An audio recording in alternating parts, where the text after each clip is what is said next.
because it was in jeopardy throughout this one. I really thought it was over. I mean, you'd only tally 2 points on 0 of 5 shooting in the first half. That's his first time without a made field goal in the first half since 2010. Woo.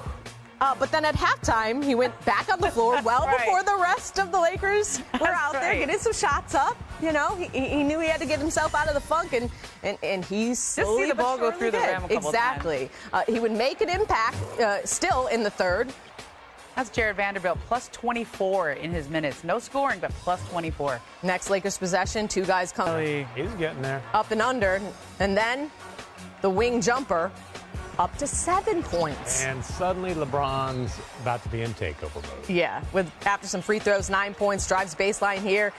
Whew, exhale, the double-digit streak lives on. Another game. Meanwhile, this was close, under 5 to play. Luka Doncic.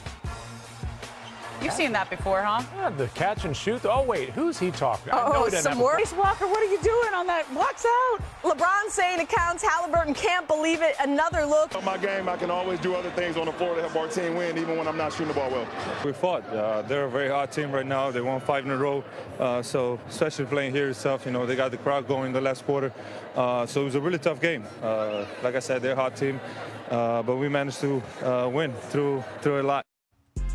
So Lakers were clicking offensively last night after scuffling a bit during their 3-7 stretch entering the game. They scored 13 more points per 100 possessions and shot 6 percentage points better from the field. All right, Cassidy Hubbard in for Malika Andrews. I'm joined by Brian Windhorst, Ramona Shelburne, and the new author of The Wonder Boy out this week, Tim McMahon. We're so proud of you.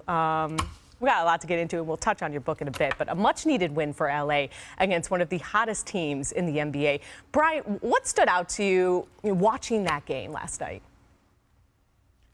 Well, obviously, it was a tremendous finish. The Pacers have been very hot. They've won 7 out of 8 games, and a handful of those games they've been behind in the last 20 seconds and pulled stuff like this off. So basketball karma kind of returned the favor, but this was really a game where the Lakers got away with another subpar defensive effort.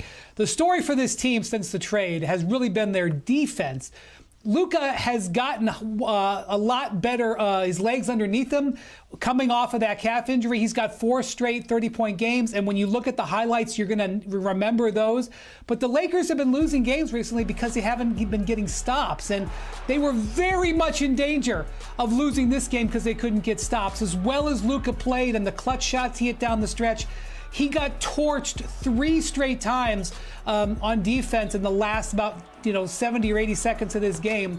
And had LeBron not done that tip-in, I would be focusing on the fact that over the last 11 games, they're 23rd in the league in defense.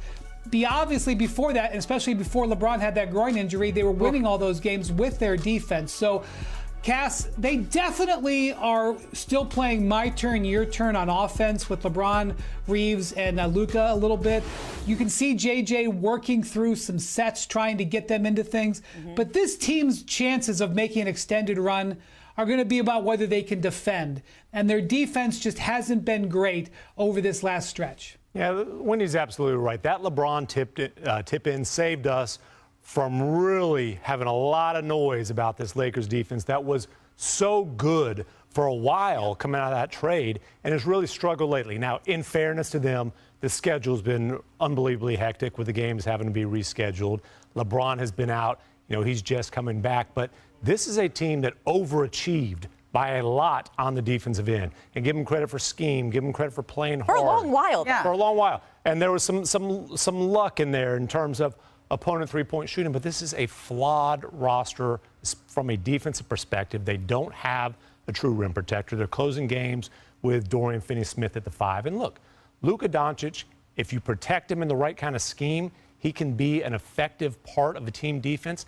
They don't have the pieces around him, and we know Luka is going to struggle on the perimeter, and he's going to have to pick and choose when to use his energy, how to use his energy when he has the ball that much. And if he's picking and choosing, he's usually going to choose when and he doesn't have Lively and Gafford behind him like he did before. I mean, I really think that their defensive shortcomings the last 10 games that you pointed out, Brian, I think they're exhausted. I think they had an incredibly difficult March with all the extra games. I heard Brian talking about the back-to-back. LeBron James out there at 40 years old as the defensive quarterback. He couldn't buy a shot for 3/4 of this game, but he was doing a lot of things defensively and rebounding-wise that helped them get to the finish line. And you talk about Luka Doncic, the amount he had to carry offensively with LeBron at 40, struggling and working back from that groin strain.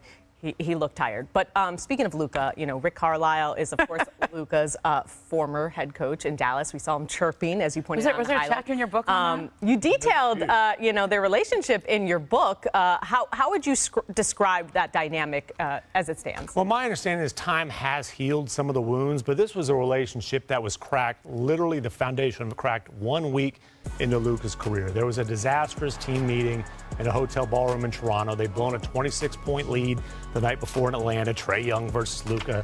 Mavs blow it. And Carlisle flipped out. He accuses Dennis Smith Jr. of being jealous of Luka. They were buddies. They were friends.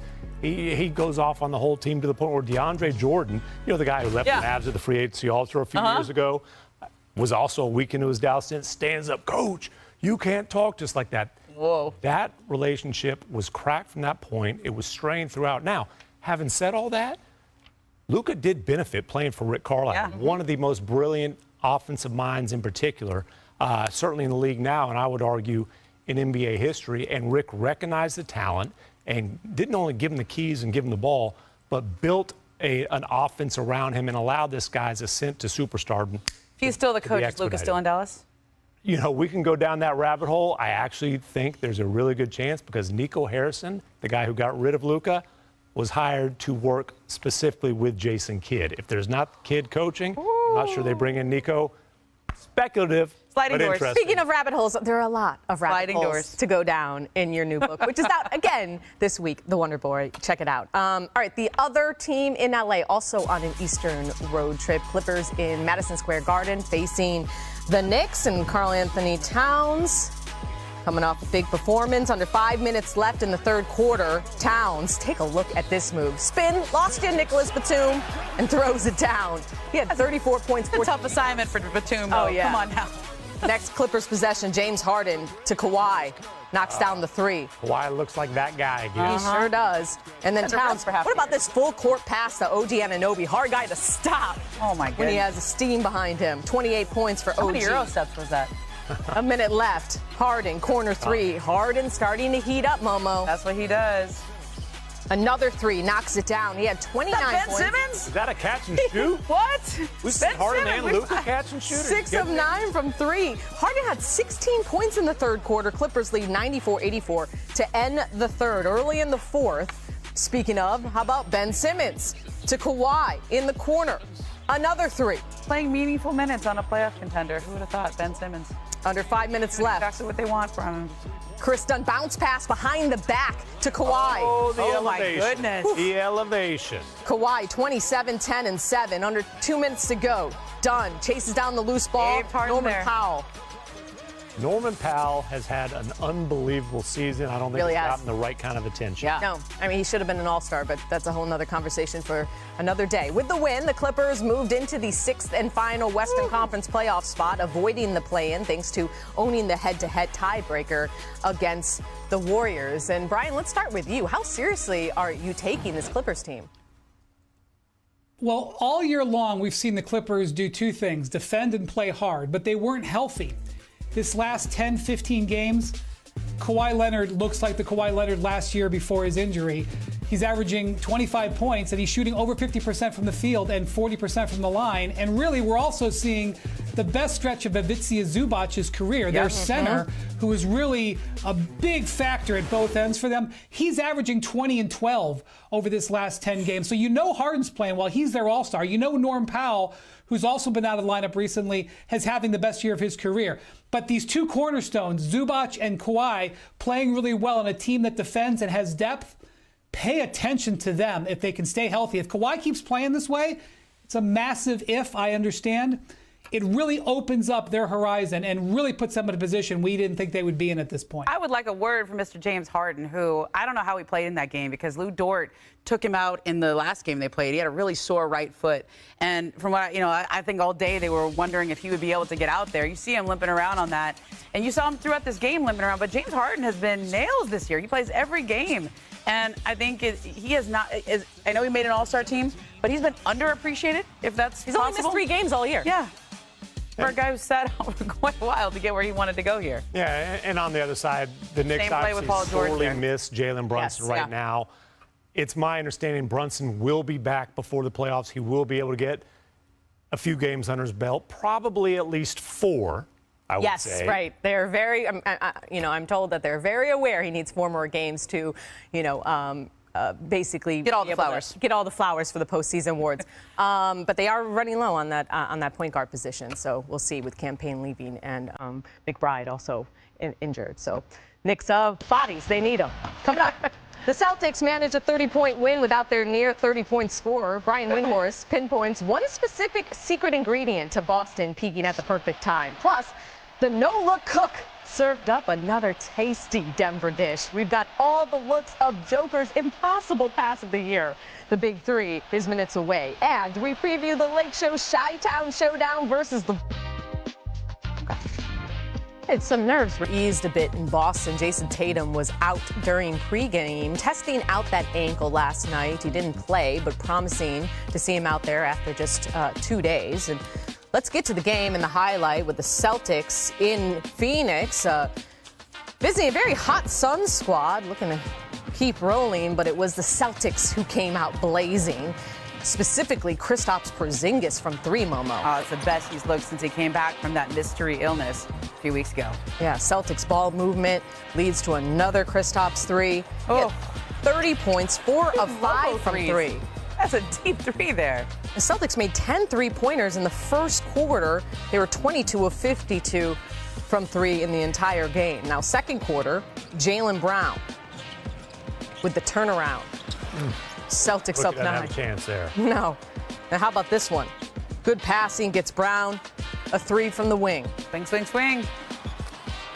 And then in the third, Celtics up 82-63, just putting a thumping in NBA history behind only the 16 Warriors and the 72 Lakers. So the Celtics look ready for a postseason run with the exception of Tatum's ankle. So Ramona, could we see him back soon? Yeah, I think he could come back as soon as Saturday. And, I was in touch with him the first night it happened because it looked really bad when he stepped on Sabonis' foot or when he landed on Sabonis' foot as shooting a 3. And he said this isn't as bad as previous ankle sprains that he's had. It was really sore. They're being cautious with it because he has sprained this ankle in the past, but he wanted to play. I mean, you can see him out there. Yeah. He wanted to play, but they're being cautious because they have designs on June.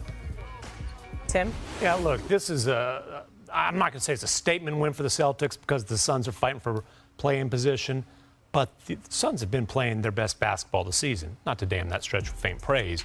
The Celtics are smacking everybody. Everyone. The Celtics have won 12 of 13, and look, they can have their best player down. This is still a loaded team, and like you said, KP, if he's playing like that, they are going to be. Is he a chapter in your book too? Oh, KP gets plenty of run.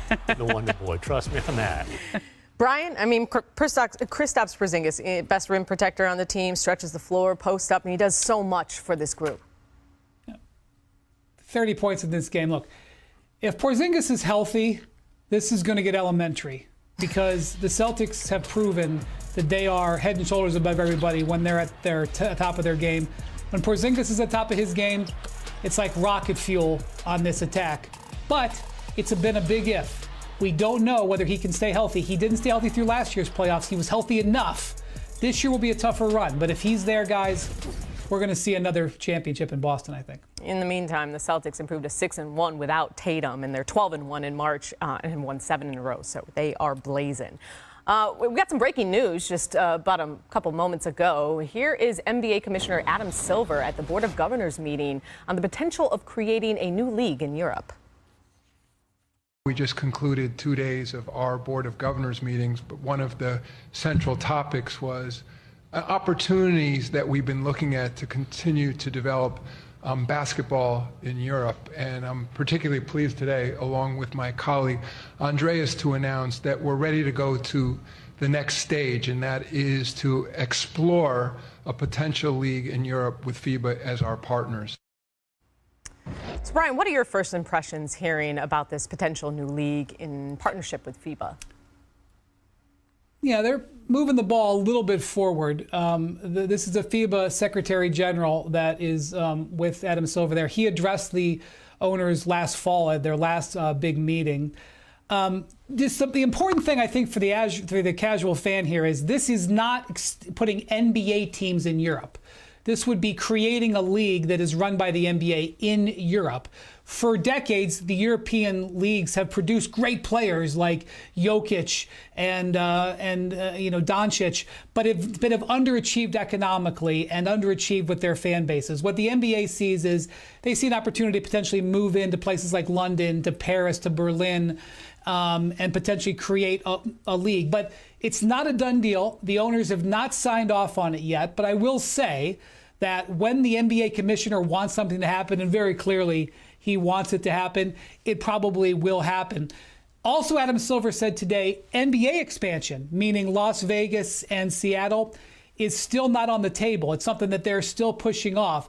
They're more focused on creating a league in Europe right now than they are expanding in the NBA. I still think we're going to see NBA expansion, but I think you're going to see European expansion, again, with a different league happening first. Interesting. I mean, moving forward with exploring, we're just at the beginning of this. Let's get into our big three plays of the night. Going back to Phoenix and Celtics. And at number 3, how about Baylor Shireman? This play, he's been playing really well for the Celtics, hitting more tick, and he goes full Rajon Rondo with faking the behind-the-back pass. I mean, that's pretty nasty for the Creighton Blue Jay right there. I didn't know they had it like that in Omaha. Goodness. Nice. All right, number 2. This was absolutely absurd. How is this number 2? I know. Well, you know what number 1 is. Jokic with the no-look dime to Aaron Gordon. Aaron Gordon has once told me that they have basketball telepathy, and I don't know how else this happened without them speaking with their minds. Look at Brook Lopez. What happened? Joker's facial expression never changes. He's not impressed. Yeah, and Brook Lopez is still looking for that ball. And number 1, wait, you disagree with number 1 with the LeBron James buzzer beater? It was his 8th career buzzer beater. He's had dozens of game winners, just to be clear. Well, some people don't count it unless it goes through at the buzzer. The Joker dime was the best pass of the season. It really was. Thanks for that correction, Brian. That's a good point. Coming up on NBA Today, an inside look at what makes Cooper flag. We check in with the projected number 1 pick in June's draft after the break. And we take of that game. Went into the 4th with only 3 points, but that changed quick. And let's just say he really loves playing the Pacers in these types of big moments.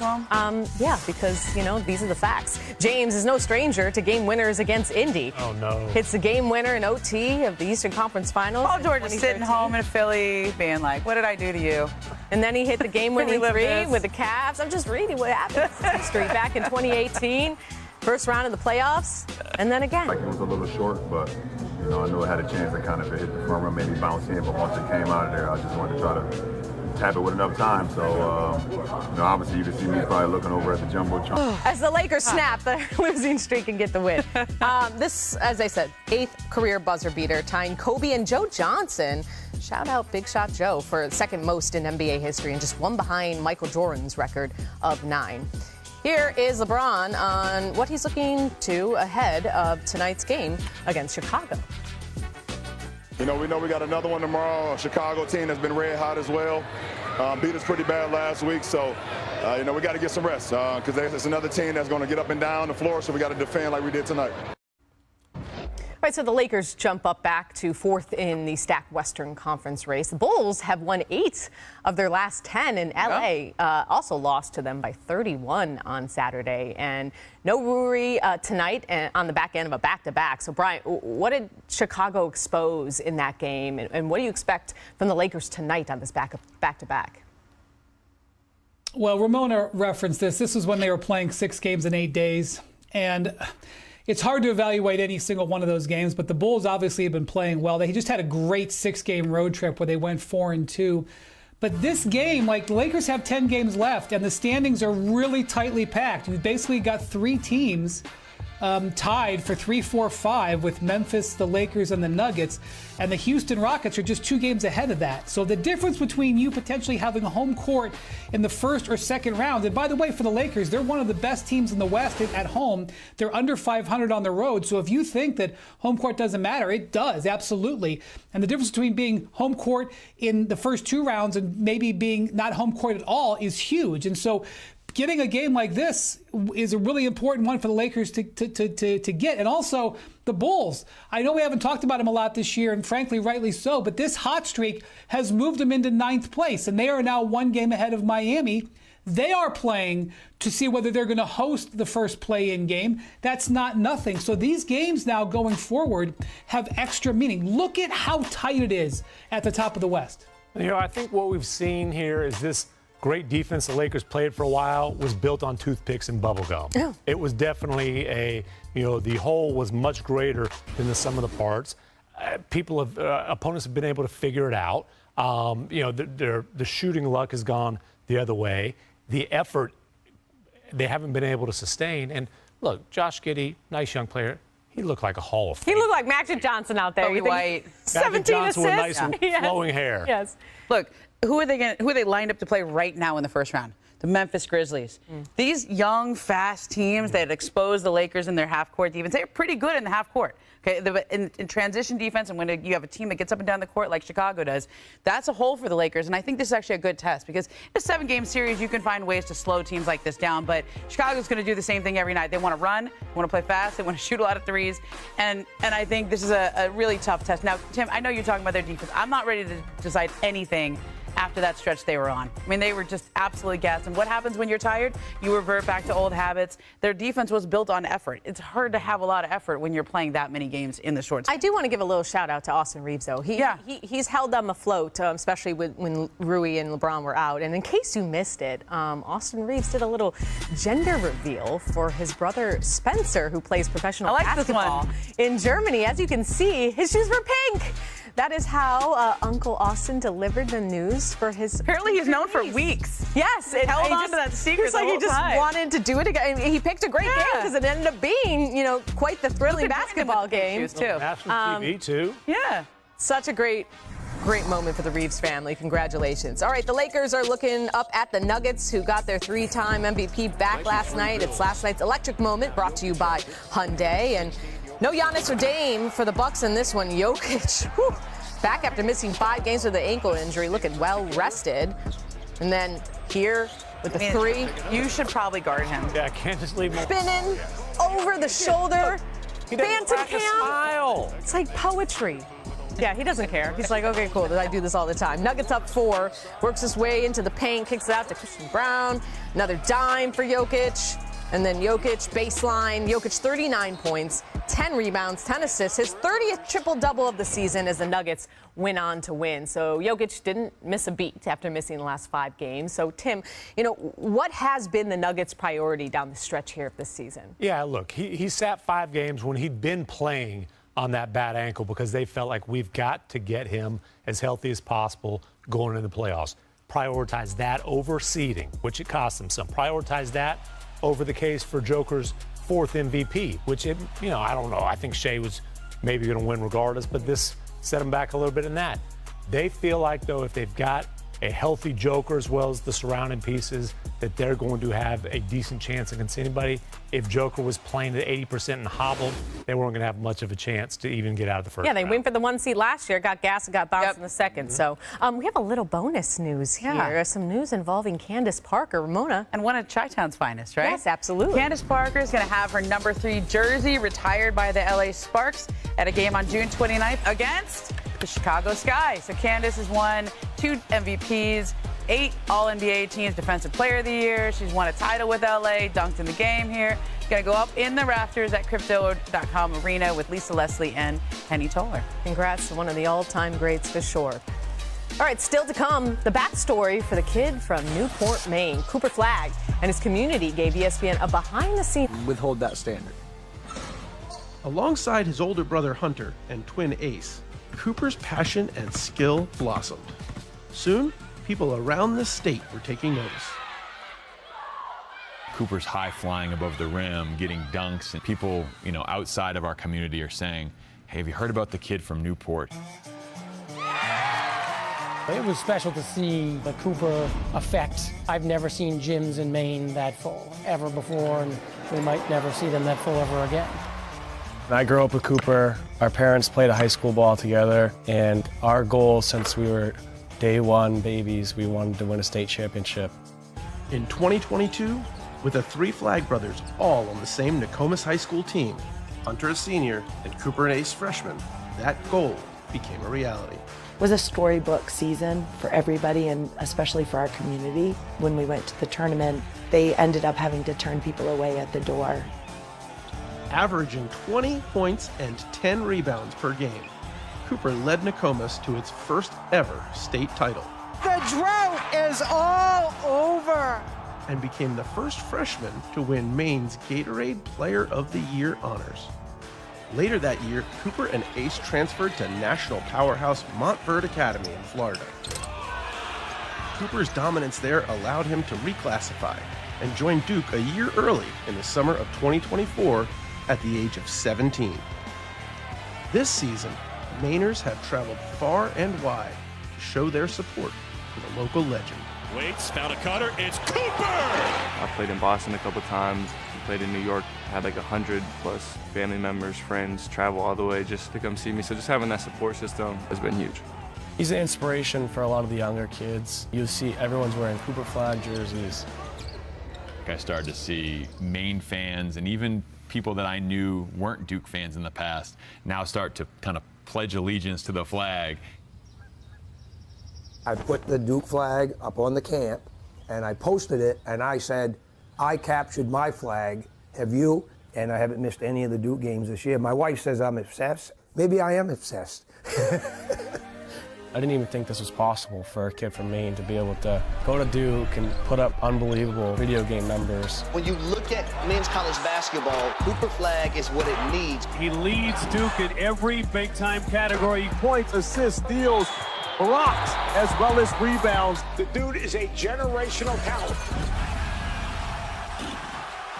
Everyone is just now starting to see what me and my parents and everyone else in the inner circle has been seeing, is that he's one of, if not the best player on the floor at all times at any level of basketball.